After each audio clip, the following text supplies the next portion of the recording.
ಲಕ್ಷ್ಮೀಂ ಕ್ಷೀರಸಮುದ್ರರಾಜತನಯಾಂ ಶ್ರೀರಂಗಧಾಮೇಶ್ವರೀಂ ದಾಸೀಭೂತಸಮಸ್ತದೇವವನಿತಾಂ ಲೋಕೈಕದೀಪಾಂಕುರಾಂ ಶ್ರೀಮನ್ಮಂದಕಟಾಕ್ಷಲಬ್ಧವಿಭವ ಬ್ರಹ್ಮೇಂದ್ರ ಗಂಗಾಧರಾಂ ತ್ವಾಂ ತ್ರೈಲೋಕ್ಯಕುಟುಂಬಿನೀಂ ಸರಸಿಜಾಂ ವಂದೇ ಮುಕುಂದಪ್ರಿಯಾಂ. ಶ್ರೀ ವರಮಹಾಲಕ್ಷ್ಮಿ ವ್ರತ ಪೂಜೆ.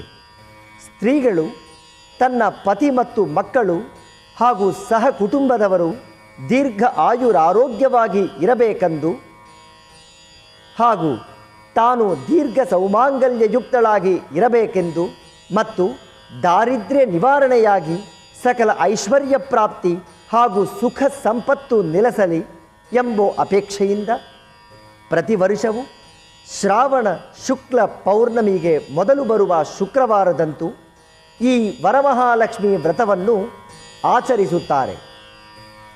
ಅವರವರು ಆಯಾ ದೇಶಾಚಾರಕ್ಕೆ ಅನುಗುಣವಾಗಿ ಮತ್ತು ಮನೆಯ ಸಂಪ್ರದಾಯ ಪ್ರಕಾರವಾಗಿ ಕಲಶ, ಫೋಟೋ ಅಥವಾ ಮುಖವಾಡವನ್ನು ಇಟ್ಟು ಪೂಜಿಸಬೇಕು.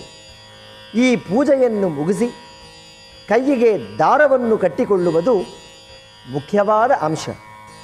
ಹಿರಿಯರ ಆಶೀರ್ವಾದದಿಂದ ಚಿಕ್ಕವರು ಹಿರಿಯರಿಗೆ ನಮಸ್ಕರಿಸಿ ದಾರವನ್ನು ಕಟ್ಟಿಸಿಕೊಳ್ಳಬೇಕು.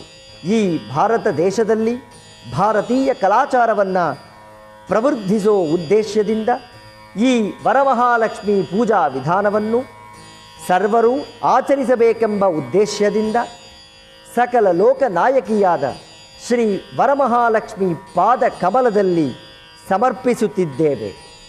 ಈಗ ಶ್ರೀ ವರಮಹಾಲಕ್ಷ್ಮಿ ಪೂಜೆ ಪ್ರಾರಂಭ.